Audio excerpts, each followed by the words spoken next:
ഞാനൊരു കഥ പറയാം. രണ്ട് സുഹൃത്തുക്കൾ മരുഭൂമിയിലൂടെ നടക്കുകയായിരുന്നു.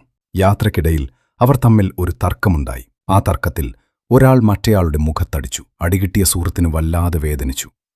പക്ഷെ ഒന്നും പറയാതെ അവൻ മണലിൽ എഴുതിവെച്ചു, ഇതായിരുന്നു അത്: ഇന്നെന്റെ ഏറ്റവും നല്ല സുഹൃത്ത് എന്നെ അടിച്ചു. അവർ വീണ്ടും യാത്ര തുടർന്നു. കുറച്ചു കഴിഞ്ഞ് അവരൊരു ചെറിയ കുളത്തിനടുത്തെത്തി. അവിടെ കുളിക്കാൻ തീരുമാനിച്ചു. അടികിട്ടിയ ആ സുഹൃത്ത് കുളിക്കുന്നതിനിടെ വെള്ളത്തിൽ മുങ്ങിത്താഴാൻ തുടങ്ങി.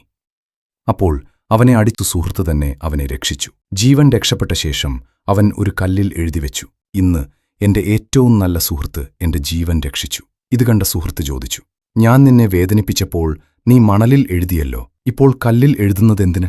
അവൻ മറുപടി പറഞ്ഞു: ആരും നമ്മെ വേദനിപ്പിക്കുമ്പോൾ അത് മണലിൽ എഴുതുന്നത് പോലെ ആവണം. അപ്പോൾ ക്ഷമയുടെ കാറ്റ് അത് മായ്ച്ചുകളയും. പക്ഷേ ആരെങ്കിലും നമുക്ക് നല്ലത് ചെയ്താൽ അത് കല്ലിൽ കൊത്തിവെക്കണം. അതൊരിക്കലും മായാതെ നിലനിൽക്കാൻ വേണ്ടി.